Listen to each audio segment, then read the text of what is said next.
السلام علیکم دوستوں، کیسے ہیں آپ؟ امید ہے کہ آپ سب بخیر و عافیت سے ہوں گے۔ اللہ تعالی ہم سب کو دنیا و آخرت میں کامیابی دے اور ہم سب کو ہمیشہ خوش رکھے۔ میرے دوستوں، موسیٰ بن نصیر ایک عظیم فاتح کا دردناک انجام۔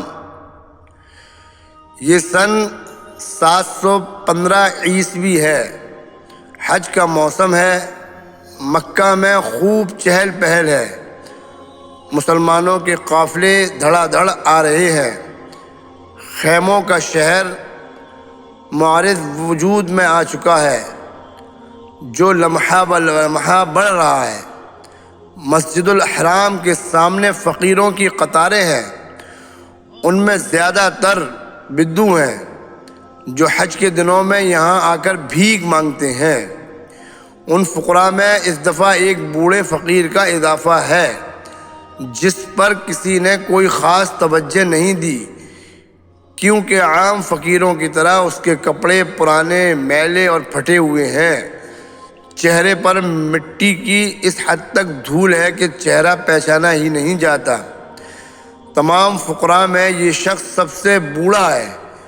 یہ باقی فقیروں کی طرح بھیک کے لیے دردناک آواز بھی نہیں نکال رہا، لیکن اس میں اور باقی فقراء میں سب سے اہم فرق یہ ہے کہ اس کے پاؤں میں بیڑیاں ہیں۔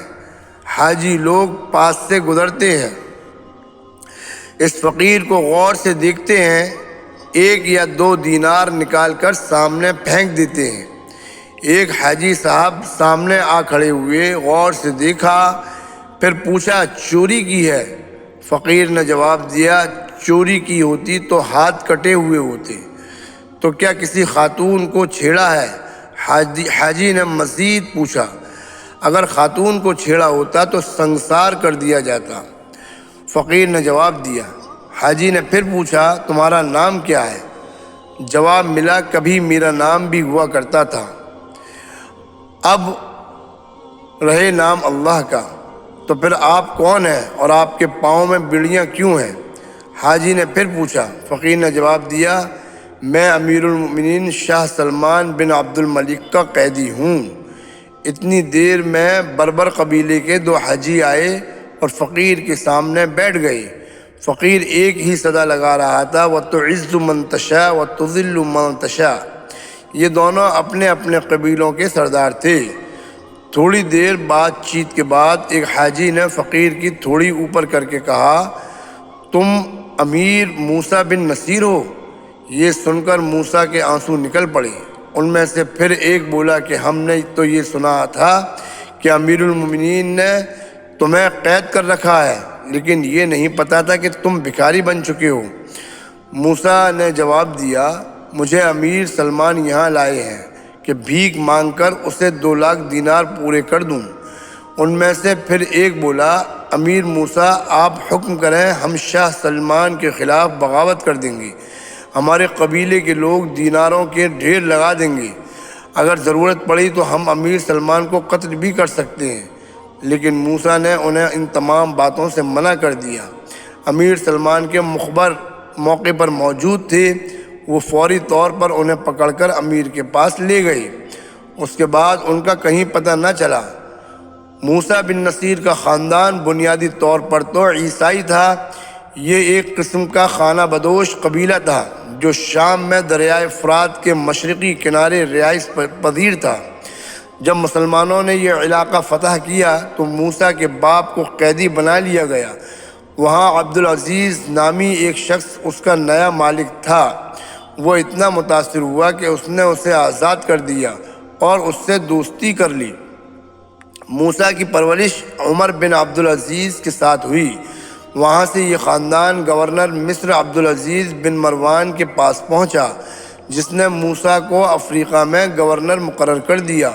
موسیٰ بہترین گورنر ثابت ہوا۔ لوگ اس کی کارکردگی اور حسن سلوک سے مطمئن اور خوش تھے، لہذا موسیٰ نے حالات کا فائدہ اٹھاتے ہوئے اپنی ایک بہترین جنگجو فوج تیار کی، جس نے شمالی افریقہ فتح کیا۔ یہ بربر قبائل کا علاقہ تھا جو جاہل ہونے کے ساتھ ساتھ بہت دلیر اور جنگجو قسم کے لوگ تھے۔ یہ بہت ظالم اور حد درجے کے وحشی تھی۔ لفظ بربریت اسی لفظ بربر سے ہی اخذ کیا گیا ہے۔ موسیٰ کا سب سے بڑا مسئلہ بربر قبائل ثابت ہوئے جو کسی حکمرانی کو قبول ہی نہیں کرتے تھے، لیکن موسیٰ کا ان کے ساتھ حسن سلوک اتنا اچھا تھا کہ آہستہ آہستہ یہ تمام لوگ مسلمان ہو گئے، لہذا انہیں فوج میں ملازمت دی گئی اور فوج کے اعلیٰ عہدے بھی دیے گئے۔ اس سے ان لوگوں میں ڈسپلن آیا اور یہ بہترین سولجر ثابت ہوئے۔ طارق بن زیاد بھی ایک بربری ہی تھے۔ موسیٰ بن نصیر کی گورنری کے عہد میں علاقے میں امن قائم ہوا اور ترقی ہوئی، خصوصاً بربر قبائل کافی آسودہ حال ہوئے۔ شمالی افریقہ کے سامنے آبنائے جبرالٹر ہے اور اس کی دوسری طرف یورپ کا علاقہ اسپین۔ یہ سارا علاقہ افریقہ کے مقابلے میں بہت زرخیز اور دولت مند اور طاقتور تھا۔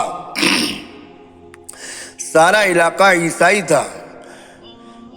بنائے جبرالٹر کے کنارے سیوٹا نام کی ایک چھوٹی سی عیسائی ریاست تھی جو اسپین کے ساتھ منسلک تھی۔ اسپین کا حکمراں راڈرک نامی عیسائی تھا جو ظالم ہونے کے ساتھ ساتھ بد کردار بھی تھا۔ ریاست سیوٹا کے حکمراں جولین نام کا شہزادہ تھا۔ اس دور میں رواج تھا کہ علاقے کی تمام ریاستوں کے گورنر حکمراں اپنی بیٹیوں کو آداب اور تہذیب سیکھنے کے لیے چند سالوں کے لیے شاہی محل میں بھیجتے تھے۔ وہاں وہ تعلیم بھی حاصل کرتے اور شاہی آداب بھی سیکھتی۔ علاقے کے رواج کے مطابق کوئنٹ جولین نے بھی اپنی بیٹی فلورنڈا کو شاہی آداب سیکھنے کے لیے شاہی محل میں بھیجا۔ فلورنڈا بہت خوبصورت تھی۔ جب یہ جوان ہوئی تو راڈرک نے اس کے ساتھ زبردستی کر اس کے ساتھ غلط سلوک کیا۔ فلورنڈا نے باپ کو بتایا تو وہ اسے وہاں سے واپس لے آیا۔ کوئنٹ جولین اپنی بے عزتی پر سخت غصے میں تھا۔ اب وہ ہر حال میں راڈرک سے بدلہ لینا چاہتا تھا، لہذا جولین نے مسلمان امیر کو اسپین پر حملے کی ترغیب دی۔ طارق بن زیاد کو 7,000 بربر کا لشکر دے کر بھیجا گیا۔ طارق بن زیاد کی اسپین میں فتوحات جاری تھیں کہ جولین گورنر موسیٰ کے پاس جا پہنچا اور اسے بھی حملے کی ترغیب دی۔ موسیٰ 12,000 کا لشکر لے کر اندلس پر حملہ آور ہوا اور فتوحات در فتوحات کرتا ہوا فرانس تک جا پہنچا۔ عین ممکن تھا کہ فرانس بھی فتح ہو جاتا کہ امیر المومنین خلیفۃ المسلمین جناب ولید بن عبد الملک نے موسیٰ اور طارق دونوں کو واپس بلا لیا۔ موسیٰ بن نصیر اور طارق بن زیاد بہت سا مال غنیمت ساتھ لا رہے تھے، جن میں ایک سونے کا میز بھی شامل تھا، جس کے متعلق کہا جاتا تھا کہ یہ میز حضرت سلیمان علیہ السلام کی ملکیت تھا۔ مال غنیمت میں بہت سی خواتین بھی شامل تھیں۔ جو ہی یہ آبنائے جبرالٹر عبور کر کے دمشق کی طرف روانہ ہوئے تو خلیفہ ولید بن عبد الملک سخت بیمار ہو گیا، لہذا خلیفہ کا بھائی سلمان بن عبد الملک جو حکمرانی کے خواب دیکھ رہا تھا نے موسیٰ بن نصیر کے پاس ایک قاصد بھیجا کہ مال غنیمت خلیفہ ولید کے حوالے نہ کیا جائے اور چند دن صبر کرے۔ موسیٰ اور طارق نے یہ خلیفہ سے غداری سمجھ کر سلمان کی بات ماننے سے انکار کر دیا۔ دونوں حضرات نے مال غنیمت خلیفہ کے حوالے کر دیا۔ خلیفہ ولید بن عبد الملک جو سخت بیمار تھے چند دنوں بعد فوت ہو گئی۔ وہ اپنے بیٹے کو اپنی جگہ پر نامزد کرنا چاہتے تھے، مگر بیماری نے انہیں ایسا کرنے کی فرصت ہی نہ دی۔ خلیفہ کے بھائی سلمان نے فوری طور پر اقتدار سنبھال لیا اور تمام سرکردہ مسلمانوں کو دمشق جیل میں ڈال دیا۔ موسیٰ بن نصیر کے خلاف خصوصی عداوت دکھائی، اسے قید میں سخت اذیتیں دی۔ اس کا بیٹا عبدالعزیز اندلس میں اشبیلیہ کا گورنر تھا، اسے قتل کرا کر اس کا سر ٹرے میں رکھ کر موسیٰ بن نصیر کو پیش کیا گیا۔ اس پر بھی خلیفہ سلمان مطمئن نہ ہوا تو موسیٰ کے پاؤں میں بیڑیاں ڈال کر حج کے دوران مکہ لے گیا اور ان سے بھیک منگوائی۔ بالآخر اذیتیں سہ کر دمشق کی جیل میں اسلام کا یہ عظیم سپہ سالار 716 عیسوی میں مالک حقیقی سے جا ملا۔ یہی حال طارق بن زیاد، محمد بن قاسم اور دیگر فاتحین کا ہوا۔ آپ سب کو ہمارا یہ ویڈیو پسند آیا ہو تو لائک کریں، اپنے دوستوں کو شیئر کریں اور ہماری حوصلہ افزائی کے لیے ہمارے چینل کو سبسکرائب کریں، اور آپ کو ہماری یہ ویڈیو کیسی لگی کمنٹس میں بتائیں۔ وقت والسلام، السلام علیکم، اللہ حافظ۔